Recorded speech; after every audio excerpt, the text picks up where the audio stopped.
Whether it's creating a diamond wedding ring or making a one-of-a-kind necklace, jewelers create wearable art. Jewelers and precious stone and metal workers design and make jewelry and often sell it as well. They also repair older jewelry and may appraise the value of both gems and jewelry.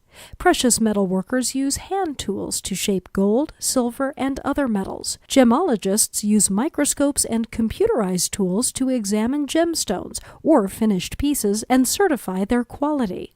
Jewelry appraisers research the jewelry market using reference books, auction catalogs, price lists, and the internet to determine the value of jewelry, and then write appraisal documents. They may work for jewelry stores, appraisal firms, auction houses, pawnbrokers, or insurance companies. Bench jewelers usually work for jewelry retailers, doing tasks ranging from simple jewelry cleaning and repair to making molds and pieces from scratch.